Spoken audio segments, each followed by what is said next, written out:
Ces diapositives sont très intéressantes. En 1982, le professeur Alf Brinster de l'Université de Pennsylvanie a pris le gène de l'hormone de croissance humaine et l'a transféré sur une souris.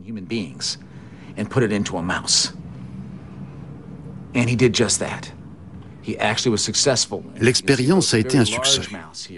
Voici la souris ayant reçu le fameux gène. Elle est beaucoup plus grosse que sa congénère. Cette expérience a suscité beaucoup de craintes et a fait la une des magazines comme le New York Times.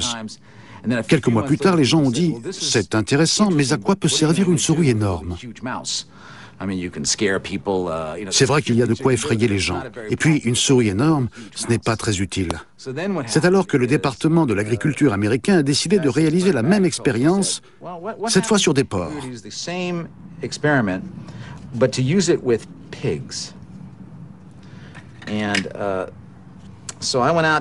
Je me suis renseigné auprès du département de l'agriculture et voici ce qu'ils ont fait.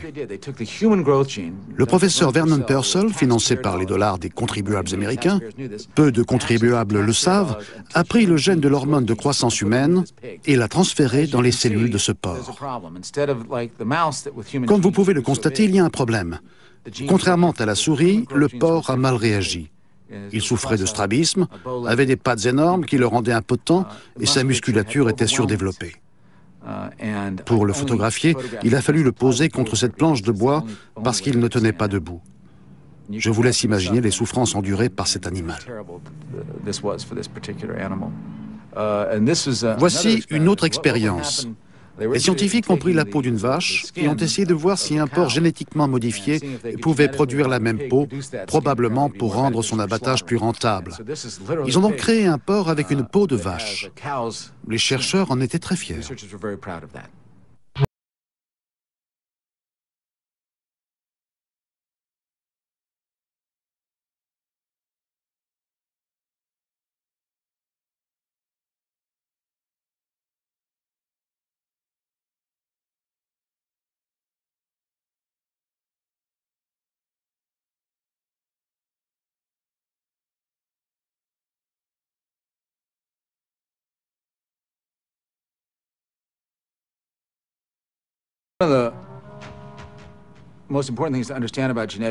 L'une des choses fondamentales qu'il faut comprendre concernant le génie génétique, c'est que ces gens disent « on ne va pas changer la technologie pour qu'elle s'adapte au vivant, mais on va changer le vivant pour qu'il s'adapte à la technologie ».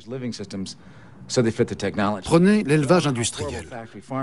L'un des problèmes des éleveurs avec les poules est qu'elles possèdent un instinct maternel et veulent par conséquent couver leurs œufs. Ils ont donc supprimé l'instinct maternel chez les poules pour qu'elles arrêtent de couver leurs œufs.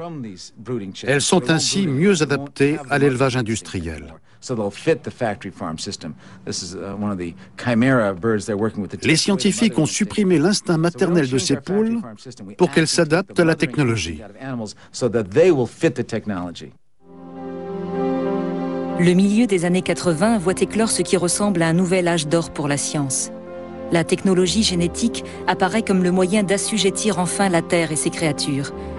Soudain, tout semble possible.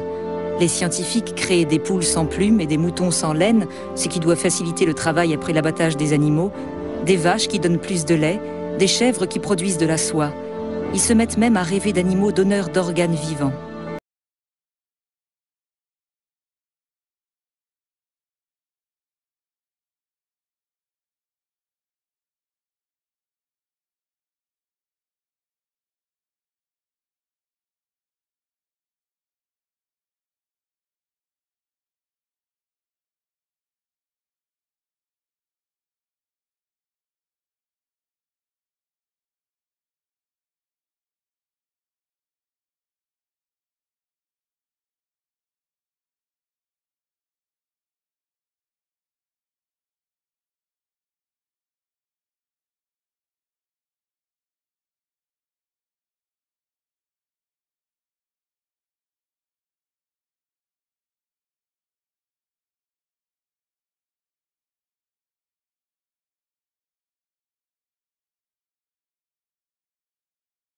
Le fait qu'il s'agit d'espèces à génération courte et que les centaines de milliers d'œufs se développent en dehors de la femelle permet aux scientifiques de mettre plus rapidement en application leurs découvertes. Une société canadienne, Aqua Bounty Farms, est sur le point d'obtenir l'autorisation de commercialiser ces saumons transgéniques. 6 fois plus gros que leurs congénères sauvages, ces poissons mettent 2 fois moins de temps pour arriver à maturité.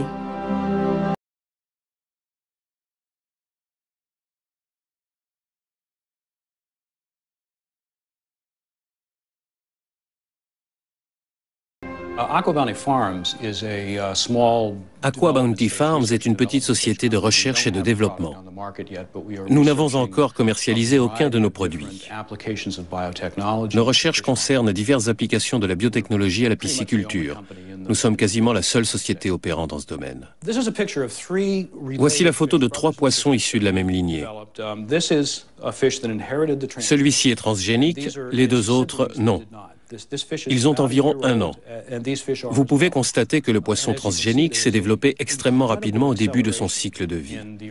Alors que ses 2 congénères sont tout juste prêts à rejoindre la mer, lui est déjà presque arrivé à maturité au bout d'1 an.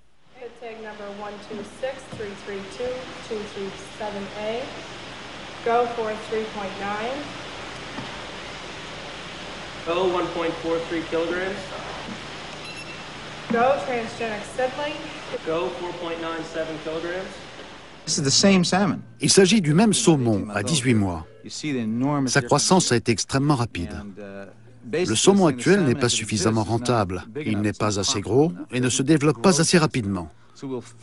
On le modifie en lui injectant des gènes étrangers afin de gagner davantage d'argent. C'est une image incroyable. Il y a évidemment des considérations financières pour l'éleveur. Il est plus rentable d'élever des saumons sur une durée plus courte. Mais l'impact sur l'environnement n'est pas négligeable non plus. En réduisant le temps d'élevage, on diminue le volume de matière fécale et de nourriture non consommée qui se dépose au fond des bassins. Qui plus est, en restant moins longtemps dans l'eau, ces saumons sont moins exposés aux maladies et risquent donc moins d'en contracter. C'est une technologie qui ne peut pas coexister avec la nature. Elle agresse, pollue, contamine et finit par détruire les espèces naturelles. Que ce soit pour les plantes ou les animaux, il n'y a pas de coexistence possible. Il est fondamental de comprendre ça si l'on veut poser le débat.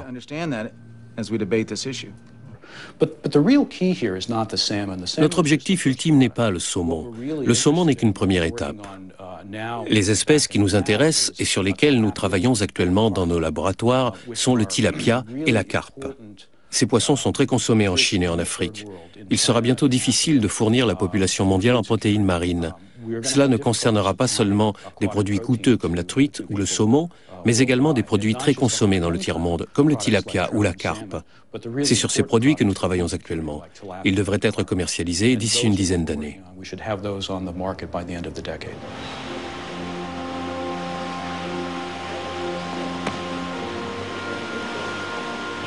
Voilà donc l'objectif ultime, l'énorme marché du sud-est asiatique.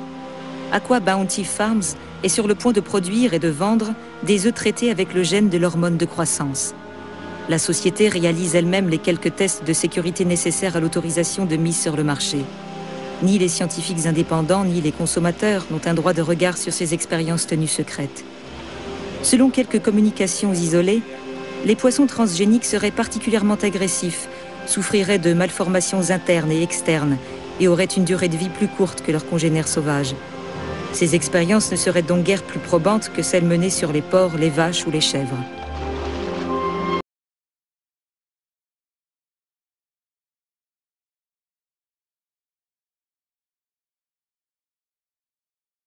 En dépit des craintes des consommateurs, les poissons génétiquement modifiés ne devraient pas tarder à se retrouver dans nos assiettes. Une opposition se manifeste plus rapidement que pour les cultures transgéniques. Les céréales génétiquement modifiées, autorisées depuis 1996 comme le colza, le maïs ou le soja, continuent d'être commercialisées sans aucun étiquetage. Que ce soit au supermarché ou au restaurant, les consommateurs n'ont aucun moyen de les distinguer des cultures conventionnelles.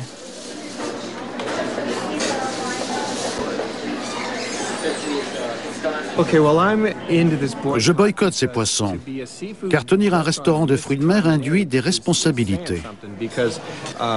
Nous avons ouvert ce restaurant il y a 6 ans. Nous cuisinons beaucoup de poissons. Notre chiffre d'affaires s'élève à 12 millions de dollars par an. Nos choix ont donc un impact sur de nombreux domaines, notamment sur les marchés. Si nous décidons de ne pas acheter et de ne pas cuisiner certains poissons, cela a des répercussions importantes.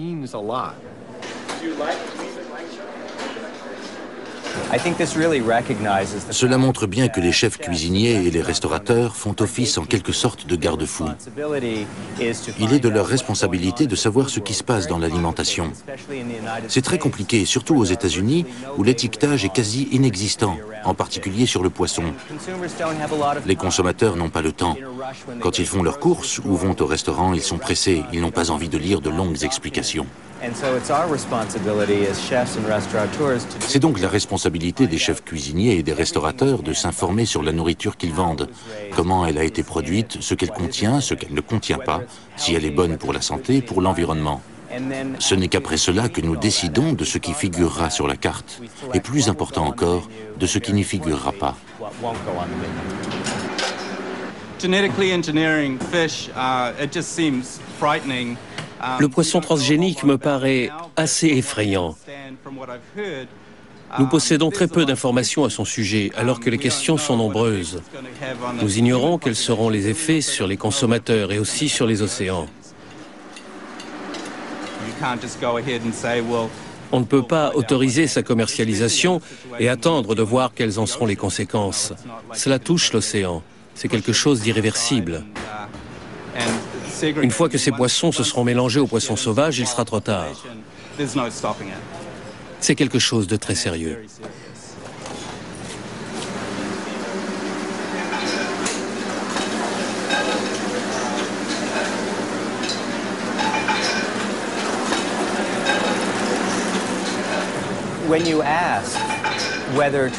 Quant à savoir si l'on peut trouver des poissons transgéniques sur le marché, je crois savoir que l'Agence américaine pour la sécurité alimentaire, la FDA, étudie actuellement l'autorisation de mise sur le marché. C'est une décision difficile car il y a peu d'expérience ayant démontré la nocivité du poisson transgénique pour la santé. De plus, les inquiétudes concernant l'impact sur l'environnement sont grandes. Si un poisson transgénique s'échappe, et ils le feront tous un jour, ces animaux sont nés pour s'échapper, quel sera l'impact sur les poissons sauvages ? Les poissons transgéniques ont une croissance plus rapide, ils sont plus forts et ont un avantage énorme sur leurs congénères sauvages.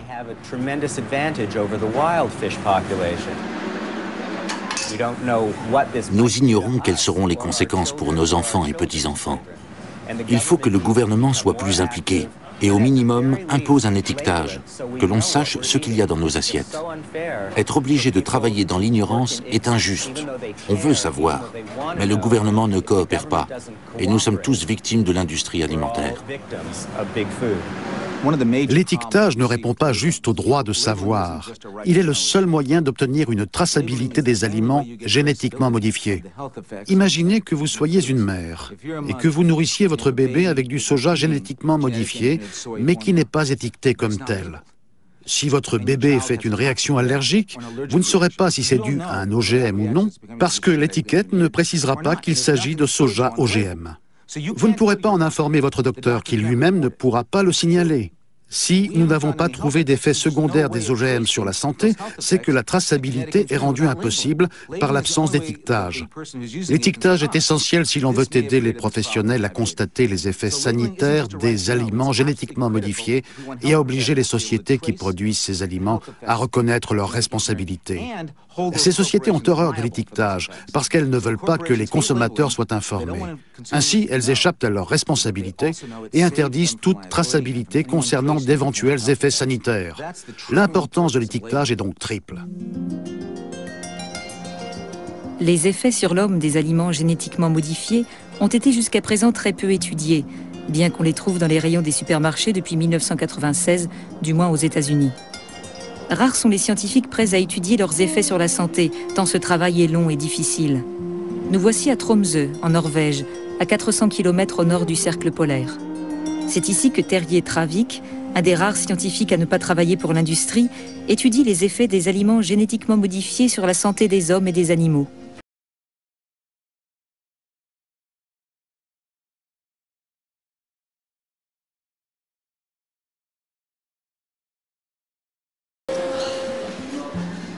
When an organism, like fish, is eating genetically modified, Quand un organisme comme le poisson est nourri avec des aliments génétiquement modifiés, on ignore quels sont les effets sur le reste de la chaîne alimentaire.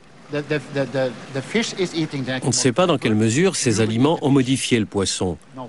On ne sait pas non plus quelle est la teneur en ADN génétiquement modifié encore présent dans le poisson quand celui-ci est consommé, ni dans quelle mesure l'homme est exposé à ces aliments génétiquement modifiés.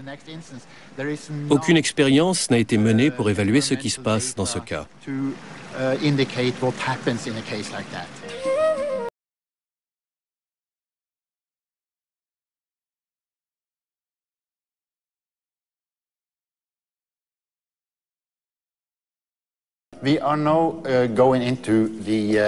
À présent, nous allons dans le laboratoire d'expérimentation animale. Nous nourrissons des rats avec des aliments génétiquement modifiés et des constructions d'ADN.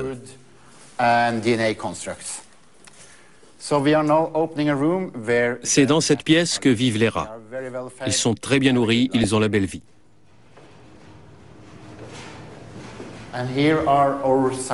Je vous présente nos assistants. Cette expérience est unique, car il s'agit de la première expérience visant à détecter tous les caractères présents chez ces rats et absents chez les rats témoins.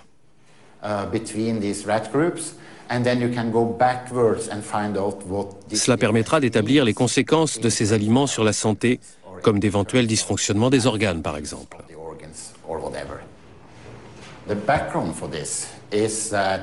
Comme vous le savez certainement, quantité d'hommes et d'animaux domestiques dans le monde se nourrissent déjà d'aliments génétiquement modifiés ou issus de cultures génétiquement modifiées. In addition to that, the intended use in humans and domestic animals, of course, as you will know, Qui plus est, nombre d'animaux que nous consommons sont nourris avec des cultures fourragères génétiquement modifiées.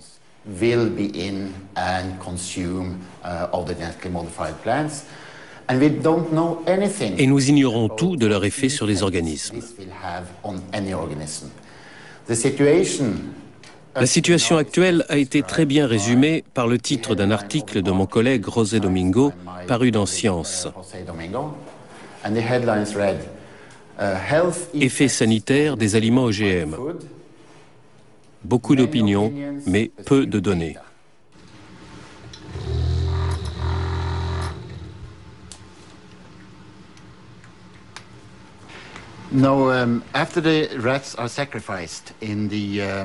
Nous sacrifions les rats, puis nous congelons leurs organes à très basse température. Nous analysons ces organes et observons si l'ADN étranger est parvenu jusqu'à eux et dans quel état il se trouve.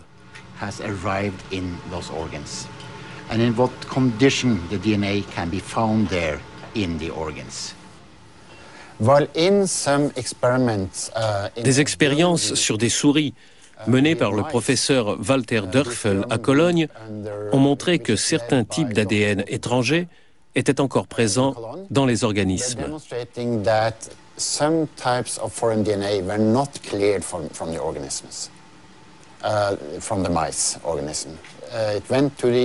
L'ADN étranger avait touché les organes internes et s'était même inséré dans l'ADN des souris. Si c'était confirmé, cela pourrait entraîner toute une série de conséquences indésirables sur la santé.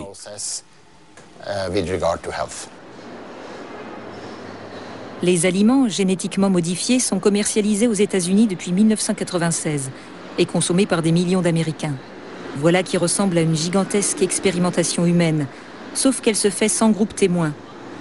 Aucune expérience n'a comparé un groupe d'hommes ayant consommé des aliments génétiquement modifiés avec un autre groupe n'en ayant pas consommé. On ignore si ces aliments génétiquement modifiés ont des effets sur notre santé, et si oui, lesquels. L'augmentation des maladies chroniques et l'affaiblissement du système immunitaire sont-ils causés par les OGM? Certains scientifiques le supposent.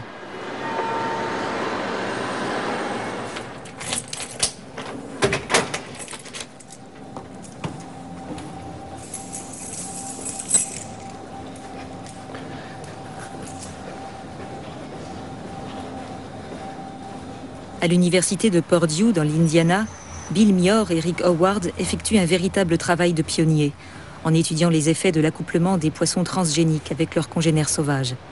Afin d'assurer leur indépendance vis-à-vis de l'industrie, ces chercheurs élèvent eux-mêmes des poissons transgéniques.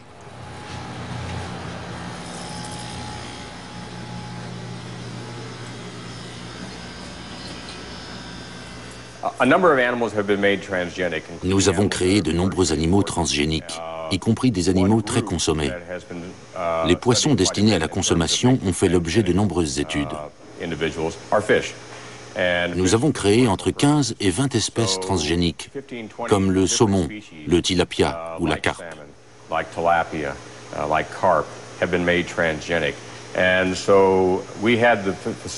Nous avons donc les laboratoires, les compétences et l'expérience permettant d'étudier les éventuels problèmes posés par les poissons transgéniques.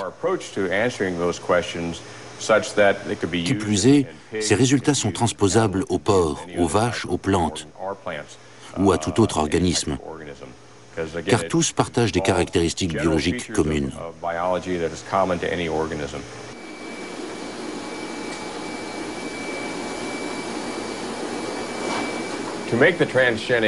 Pour créer un poisson transgénique, nous utilisons des œufs récemment fécondés, en général depuis moins de 5 minutes. Nous les apportons dans ce laboratoire et procédons à ce qu'on appelle une micro-injection. Nous injectons dans ces œufs des milliers de copies de segments d'ADN contenant le gène qui nous intéresse. En l'occurrence, il s'agit ici du gène de l'hormone de croissance du saumon et du promoteur du gène. In this case, a salmon growth hormone gene, as well as a promoter that turns that gene on.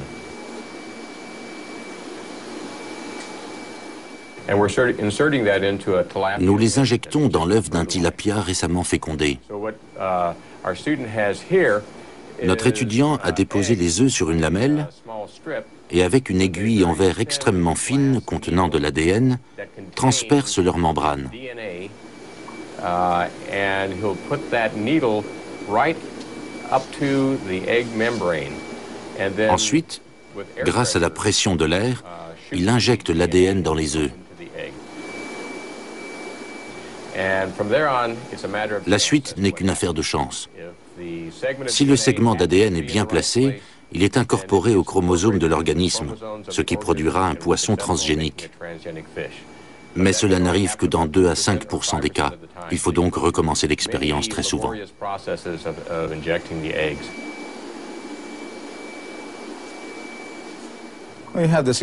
Nous prenons des gènes humains et nous les transférons dans des cellules de poissons.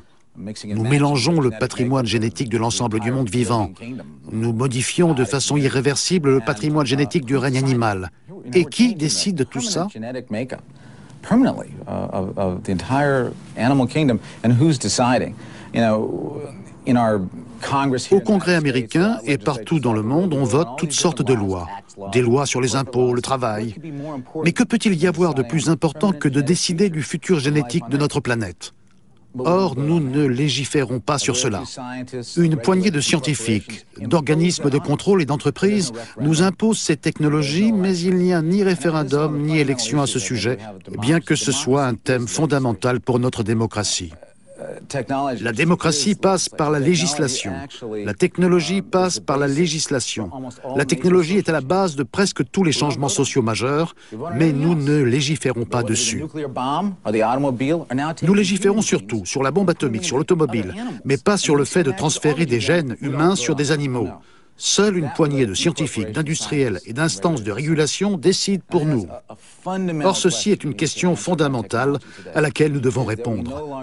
Nous ne pouvons plus laisser une poignée de gens décider pour nous de questions qui auront des répercussions pendant au moins un millénaire. La technologie déterminera notre avenir et nous avons besoin de légiférer là-dessus. Nous avons besoin d'être informés et de faire des choix.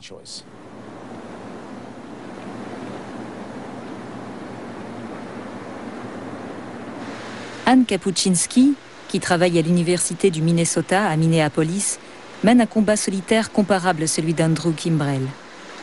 Inquiète de voir que les tests d'autorisation de mise sur le marché étaient tenus secrets, elle a commencé à mener ses propres expérimentations. Elle étudie le comportement des poissons transgéniques créés par Bill Mior et Rick Howard. Dans un hangar désaffecté de l'université, elle essaye de simuler, à l'aide de réservoirs et d'aquariums, un écosystème le plus réaliste possible.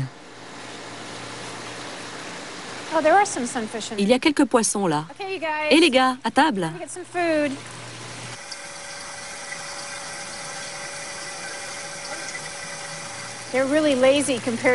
Ils sont vraiment paresseux comparés aux truites ou aux saumons qui sautent toujours comme des fous. Mais bon, ce sont des poissons tropicaux. Ils ont l'habitude de se la couler douce. Sa réputation de scientifique indépendante est parvenue jusqu'en Thaïlande. Là-bas, l'industrie brûle de conquérir le marché du sud-est asiatique avec le tilapia génétiquement modifié, un poisson particulièrement apprécié en Asie. L'industrie submerge le gouvernement thaïlandais de demandes d'autorisation de mise sur le marché pour pouvoir commercialiser ces poissons transgéniques plus vite qu'aux États-Unis. Le gouvernement thaïlandais craignait de ne pas être suffisamment équipé pour examiner cette demande d'autorisation et évaluer les risques sanitaires. Il ne savait pas s'il devait autoriser ou non la vente de ces poissons. Il a même demandé aux industriels de ne pas déposer de demande d'autorisation, tant il était dans le flou. Pressée par le temps, Anne Kapuczynski élabore, seule avec une collègue thaïlandaise, un rapport sur les éventuels risques pour l'environnement de la commercialisation des poissons transgéniques. À l'instar des conséquences sur la santé des consommateurs, les effets éventuels sur l'environnement n'ont pas été suffisamment étudiés.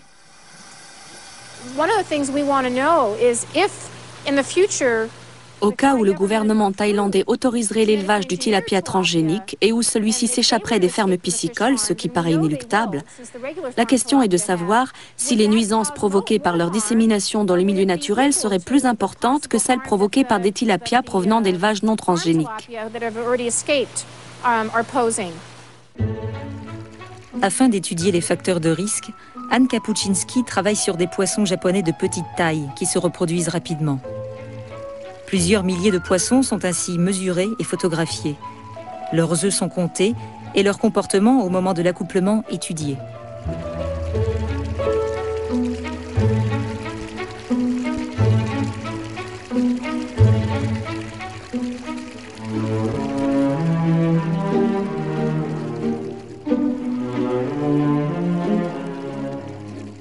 Un mâle transgénique avec une femelle sauvage, un mâle sauvage avec une femelle sauvage, deux mâles et une femelle, qui l'emportent.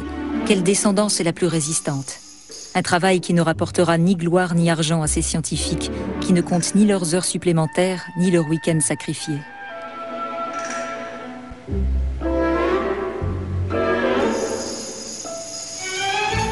Last night we put this fish trap in the tank.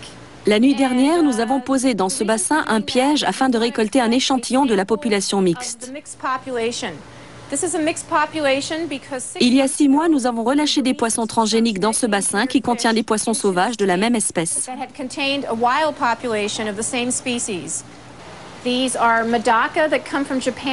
Ce sont des poissons Medaka. Ils viennent du Japon. Nous avons choisi cette espèce car ils peuvent se reproduire dès l'âge de 2 mois. Il y a déjà dans ce bassin 3 générations de Medaka.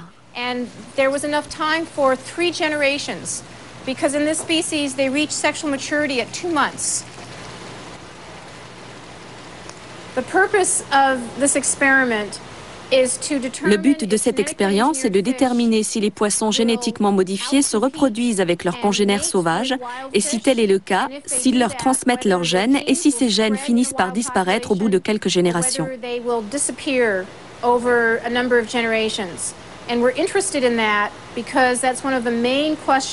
C'est l'une des principales questions concernant les risques écologiques. Si des poissons génétiquement modifiés s'échappent des fermes piscicoles, que se passera-t-il s'ils sont fertiles et se reproduisent avec leurs congénères sauvages? Notre expérience doit répondre à cette question.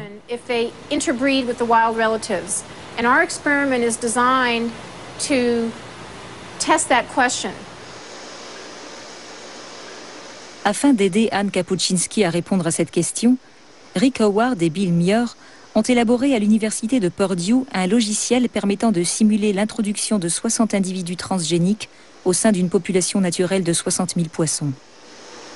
Un catalogue de questions est établi. Existe-t-il des stratégies de survie? Y a-t-il des avantages au moment de l'accouplement? La descendance issue d'un croisement est-elle plus résistante? S'ensuit alors une période d'observation, puis de collecte des résultats. Le logiciel peut alors établir des prévisions.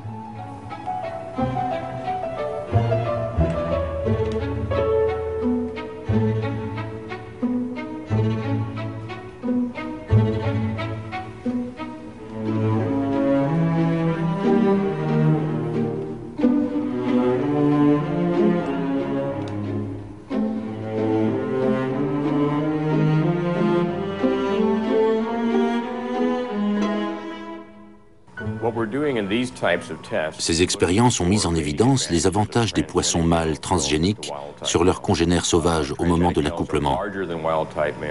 De fait, les mâles transgéniques sont plus gros que les mâles sauvages et se reproduisent plus qu'eux, soit parce que les femelles préfèrent s'accoupler avec des mâles plus gros, soit parce que les mâles transgéniques ont réussi à écarter leurs congénères sauvages, plus petits.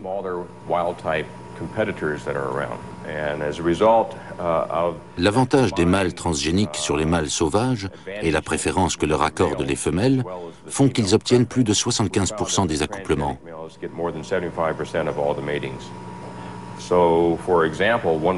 Les mâles transgéniques s'accouplant davantage que leurs congénères sauvages, ils transmettent plus rapidement leur patrimoine génétique.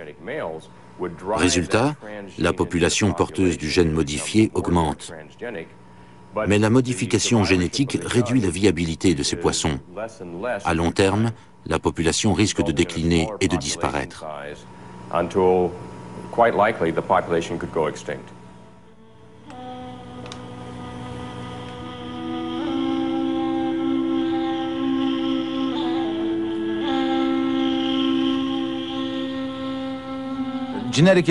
On pourrait dire que le génie génétique est une erreur vieille de 4 siècles, une erreur qui a commencé avec la révolution cartésienne et l'idée que la vie est une machine. Quand des cartésiens pratiquaient des vivisections sur des chats et des chiens, les glapissements de ces derniers n'étaient pour eux rien d'autre que le ronron d'une machine. C'est une vision purement mécaniste du monde.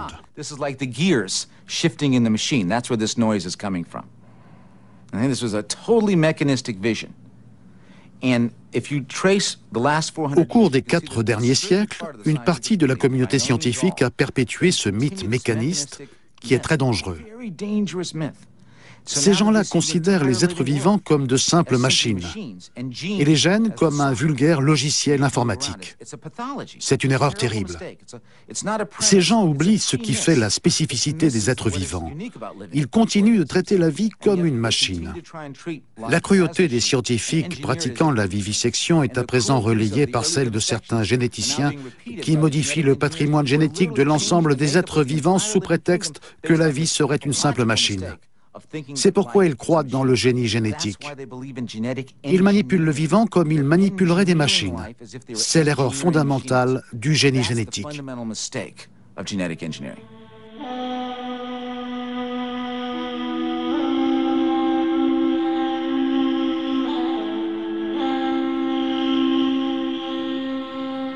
Andrew Kimbrell est avocat et écrivain.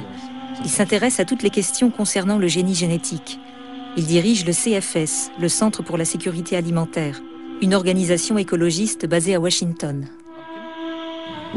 En tant qu'avocat, je suis particulièrement sensible au fait que nous avons pour la première fois de notre histoire défini les plantes, les animaux et même les hommes comme des machines au travers de l'alinéa 101 de la loi sur les brevets qui définit les brevets sur les machines. Le gouvernement des États-Unis a décidé qu'une citrouille, un chien, un être humain ou un singe étaient de simples machines au même titre qu'un réfrigérateur, un grille-pain ou une raquette de tennis, et pouvaient être, comme ces derniers, brevetés et modifiés. Cette façon d'accepter la modification du vivant et cette position philosophique sont particulièrement choquantes.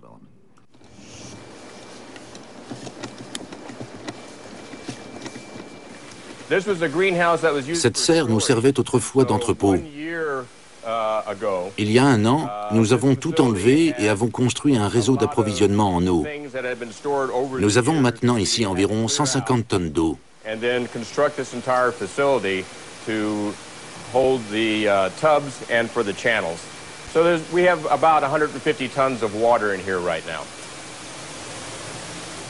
Hangar désaffecté, serre reconvertie en laboratoire, improvisation et système D. Voilà à quoi ressemble aujourd'hui la recherche sur les risques menée dans le monde par une poignée d'idéalistes. Mais ne serait-ce pas plutôt à l'industrie et à une instance de contrôle public de mener ces recherches? Il est vrai qu'on s'intéresse plus au marché et au profit qu'aux animaux, aux aliments et à notre environnement.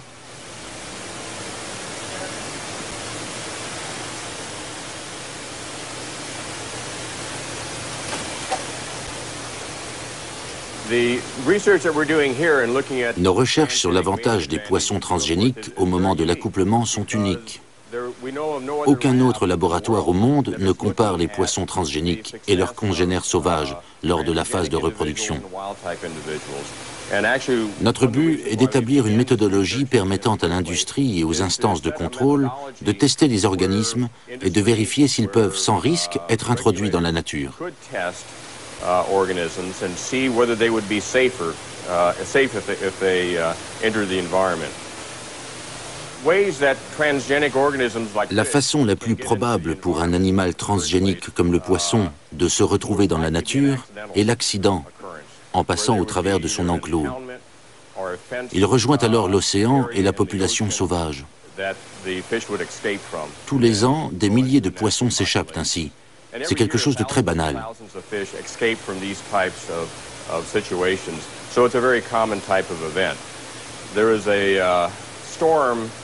Par exemple, il y a quelques années, une tempête a touché les côtes de l'État du Maine et a détruit les enclos d'une ferme piscicole qui élevait du saumon atlantique. Résultat, 100 000 spécimens sont partis dans la nature. Les poissons peuvent donc s'échapper en très grand nombre. Les animaux transgéniques constituent indubitablement un risque pour l'environnement, en particulier les poissons, car ils peuvent s'échapper. Comme les fermes d'élevage de saumon l'ont déjà constaté, il est très difficile ensuite de les retrouver. C'est pourquoi, afin d'empêcher ces poissons transgéniques de coloniser l'océan et de s'accoupler avec leurs congénères sauvages, nous sommes en train de mettre au point un poisson qui sera stérile et ne pourra donc pas se reproduire. Qui plus est, ce seront exclusivement des femelles. Elles n'auront aucune raison de revenir dans les rivières pour frayer, puisqu'elles n'atteindront jamais leur maturité sexuelle. Elles resteront donc dans l'océan jusqu'à leur mort. Ce qui est curieux, c'est que les sociétés de biotechnologie s'appellent elles-mêmes sciences de la vie. Or, quand vous évoquez les risques pour l'environnement, ils disent « Ne vous inquiétez pas, nous produisons des poissons transgéniques stériles ». Mais qui va s'assurer que ces poissons sont bien stériles ? Prétendre contrôler la stérilité de millions de poissons est ridicule. Ils vous disent aussi, vous n'avez pas à craindre une pollution biologique des plantes. Grâce à notre technologie, elles s'autodétruisent au bout d'une saison. Il me semble étrange qu'une société prétendant travailler dans le domaine des sciences de la vie prétende que sa technologie ne fonctionnera que si tout sur Terre est rendu stérile. C'est un concept terrifiant. Si j'étais ingénieur et qu'un collègue me disait « j'ai inventé une technologie, le seul problème c'est qu'il va falloir rendre tous les êtres vivants stériles », je lui répondrais « recommence à zéro, ta technologie ne vaut pas un clou ». Mais c'est exactement ce que des gens comme ceux d'Aqua-Bounty Farms vous disent « nous allons rendre ces animaux stériles ».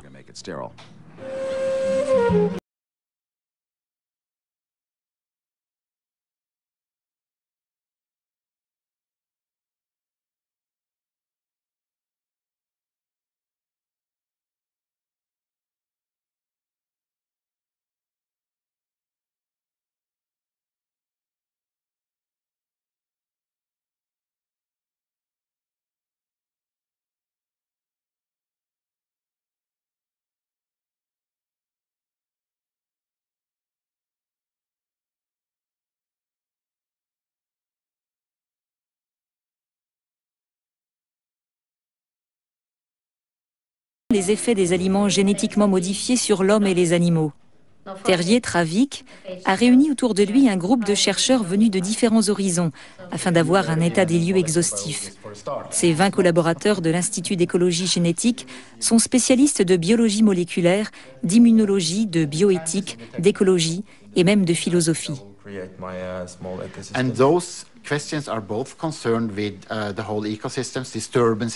L'ensemble de l'écosystème risque d'être bouleversé par l'introduction d'un ADN étranger et peut-être différent, ainsi que par la modification directe des animaux et des plantes.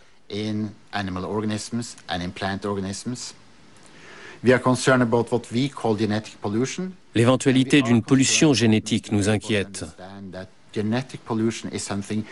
Nous tentons de faire comprendre au monde qu'une pollution génétique n'a rien à voir avec une pollution chimique, car les produits chimiques ne se reproduisent pas.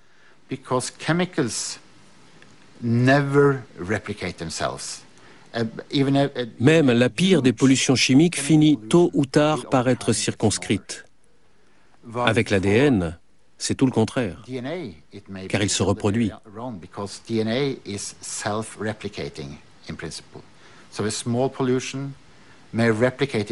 Une pollution génétique minime peut donc prendre une ampleur considérable, en théorie. Ce sont tous ces types de risques que nous essayons actuellement d'évaluer. Nous sommes face à de nombreuses questions, mais nous n'avons aucune réponse.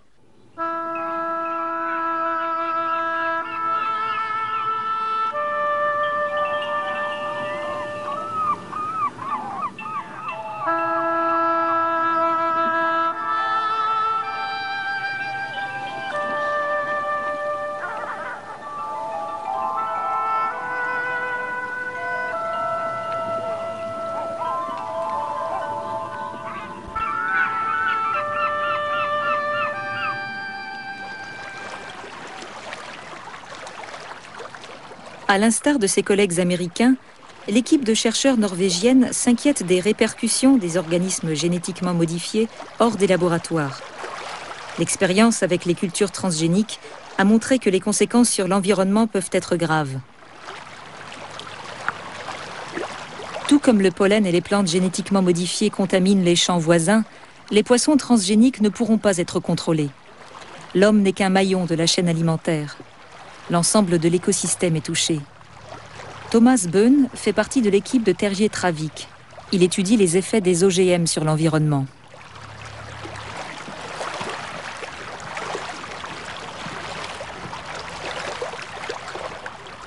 Yes, I have been to Cuba and we have some cooperation with a group.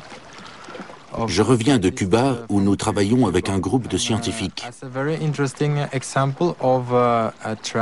Là-bas, certains poissons transgéniques ont développé des effets secondaires inattendus.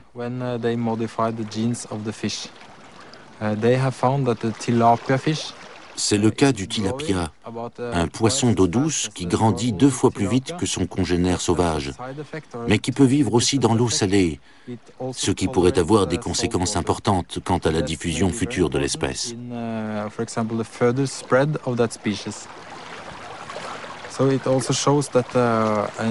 Cela prouve qu'une plante ou tout autre organisme transgénique peut soudain se retrouver pourvu de caractéristiques inattendues et indésirables, qui sont les effets secondaires de la modification génétique.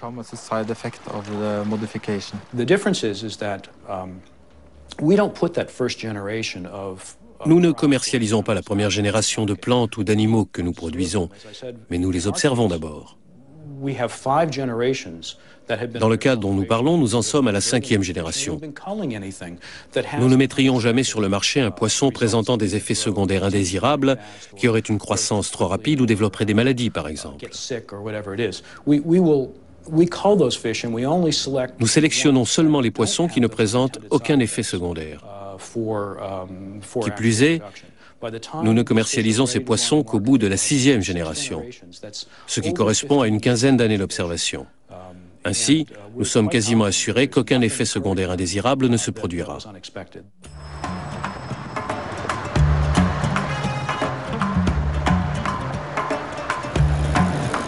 Retour aux États-Unis. Les cultures transgéniques sont autorisées depuis 1996. Colza, coton et soja dominent le marché. Certaines de ces cultures ont été modifiées pour produire leurs propres insecticides. Mis à part les effets sur la santé du consommateur, quelles sont les conséquences sur la nature? Telle est précisément la question à laquelle tente de répondre David Andoh, professeur d'entomologie à l'Université du Minnesota.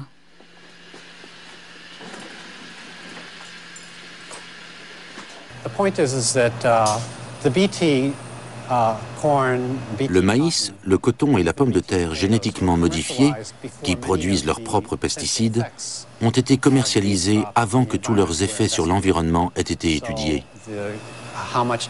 Dans quelle mesure y a-t-il contamination génétique? Quels sont leurs effets sur les insectes non nuisibles? Les insectes nuisibles développent-ils une résistance aux pesticides? Tous ces aspects n'ont pas été étudiés avant la commercialisation de ces semences. Ce n'est qu'après que les gens ont commencé à poser des questions. Pour être honnête, étudier ce genre d'effets nécessite plusieurs années, ce qui pose un problème. Car ceux qui produisent ces semences veulent que ces plantes soient commercialisées le plus vite possible. Parce que plus vite ils les vendront, plus vite ils récupéreront leur investissement.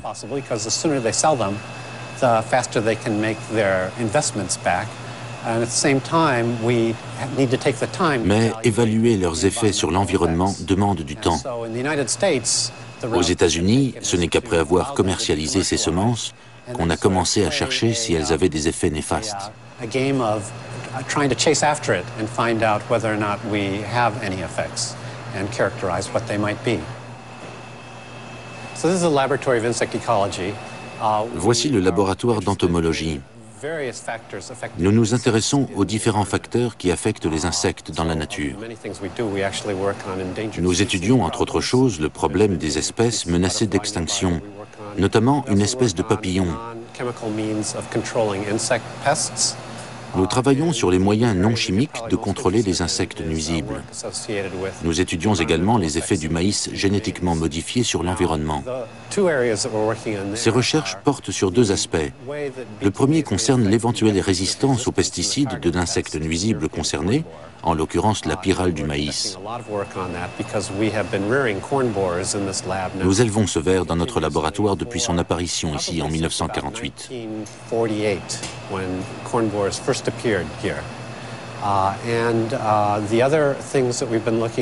Le second aspect de ces recherches concerne la façon dont ce maïs pourrait avoir un impact sur les insectes non nuisibles. Impact qu'il n'est pas censé avoir, mais qu'il a quand même.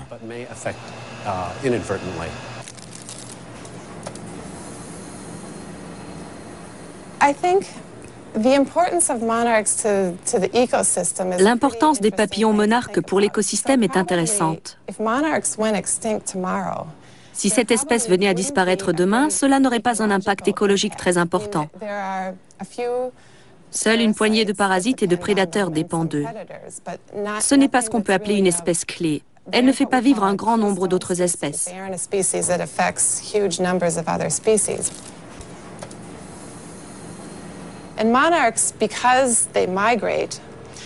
Les monarques sont des insectes migrateurs qui dépendent donc de plusieurs habitats à travers le continent américain.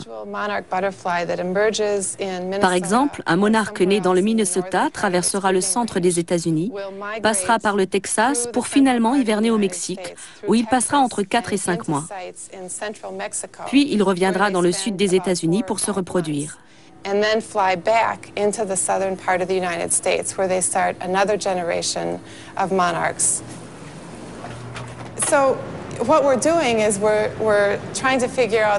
Nous essayons de déterminer si les cultures génétiquement modifiées constituent une menace pour les monarques. Le papillon monarque dépose habituellement ses œufs sur une mauvaise herbe, l'asclépiade, qui pousse dans les champs. Mais l'industrie, en développant un nouveau type d'herbicide sélectif qui permet un désherbage à large spectre, a fait disparaître l'habitat du papillon, une conséquence inattendue du génie génétique sur l'agriculture.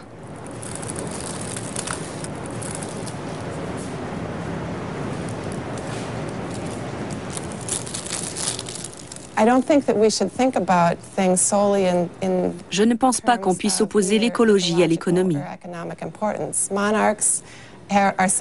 Les monarques ont évolué de manière étonnante. Ce sont les seuls insectes à migrer sur d'aussi longues distances et de manière aussi régulière. Ils sont beaux, ils sont intéressants, et leur seule présence sur Terre leur donne le droit de vivre. Il est important que nous réfléchissions à ce que nous pouvons faire pour eux, pour leur habitat, et que nous arrêtions de nous demander ce qu'ils peuvent faire pour nous.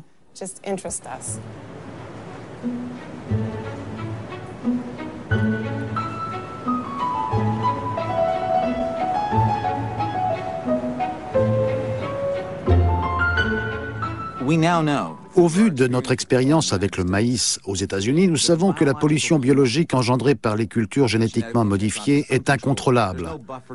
On ne peut contrôler ni le pollen, ni le vol des insectes, ni la trajectoire des eaux de pluie, bref, tout vecteur de gènes sur des plantes ou des mauvaises herbes.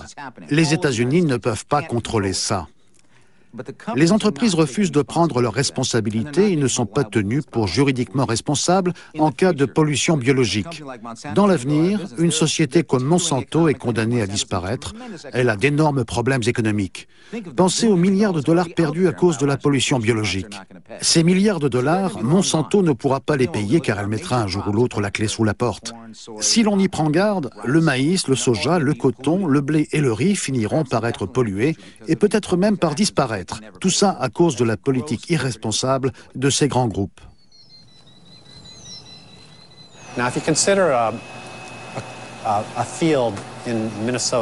Prenez un champ de maïs dans le Minnesota. Combien d'insectes y a-t-il en pleine saison? Des études ont montré qu'environ 700 espèces d'insectes visitent un champ de maïs par an. 700 species of insects that visit maize every year. Sur ces 700 espèces, de 5 à 10 sont nuisibles. Les 695 autres ne le sont pas. Il y a donc bien plus d'insectes non nuisibles que de nuisibles. Mais en voulant contrôler les nuisibles, il est fort probable qu'on nuise à certaines espèces non nuisibles.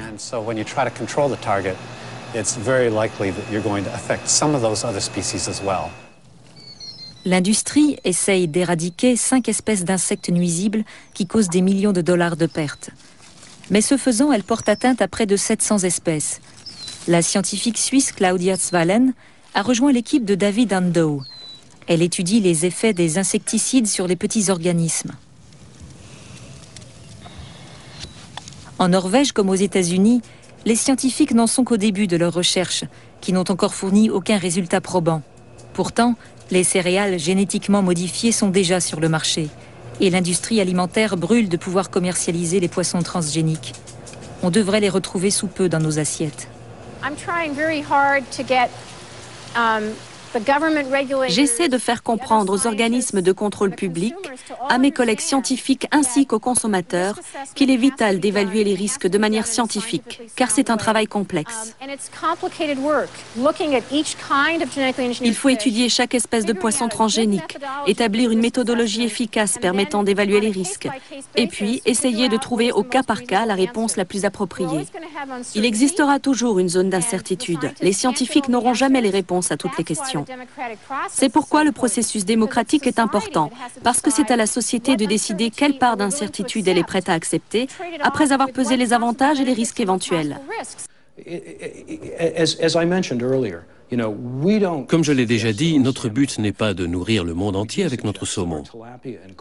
Le saumon n'est qu'une première étape vers la production de tilapia et de carpes transgéniques, qui contribueront notablement à réduire les risques de famine. Ils ne nourriront pas le monde entier, mais contribueront à l'éradication de la faim dans le monde. Et chaque pas vers l'éradication de la famine, qui touche 800 millions de personnes, est importante. Where you don't have to face starvation, in particular, where you don't have to have 800,000 people, 800 million people a year going to bed hungry. I think that's important. En vérité, les seuls qui profitent des animaux et des plantes génétiquement modifiées sont les entreprises qui détiennent ces brevets. Cela n'améliore pas le goût des aliments, mais cela améliore la rentabilité des élevages et des cultures. Ce n'est vraiment pas bon pour la planète, mais ça l'est pour les détenteurs de ces brevets qui essayent d'avoir la main mise sur notre alimentation. Plus on en saura, plus la résistance sera efficace. C'est pourquoi les lobbies des groupes agroalimentaires font tout leur possible pour interdire l'étiquetage, car il est de leur intérêt de maintenir les consommateurs dans l'ignorance. Chaque fois qu'on va dans un fast-food, chaque fois qu'on achète des légumes issus de l'agriculture traditionnelle, on est responsable des pesticides utilisés, de l'éventuelle cruauté infligée aux animaux, de la destruction des forêts et de la faune sauvage. 70% des espèces menacées le sont à cause de l'élevage aux États-Unis. Nous sommes complices de ce crime moral, que nous en soyons conscients ou non. Il ne s'agit pas juste d'une crise de l'environnement, il s'agit d'une crise morale que nous ne résoudrons pas en restant de simples consommateurs. Nous devons dire non. C'est de nous que viendra la solution ou le problème.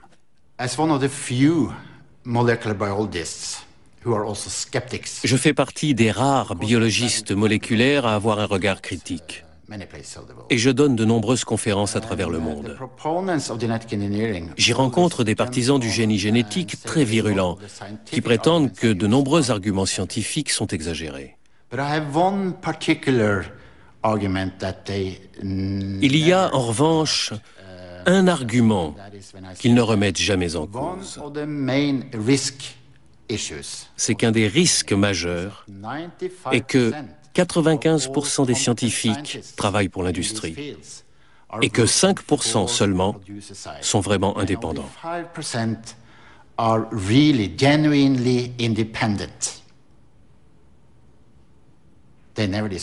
Ça, ils ne le discutent jamais. Je crains donc que la situation soit encore plus grave, car je n'ai pas de chiffre officiel. Il s'agit là de ma propre estimation. Le jour où le pourcentage de scientifiques travaillant pour l'industrie sera de 100 et celui de scientifiques véritablement indépendants de 0, la science aura un sérieux problème. Et la démocratie aussi. But we also have a very, very serious democratic problem, as you may imagine and realize.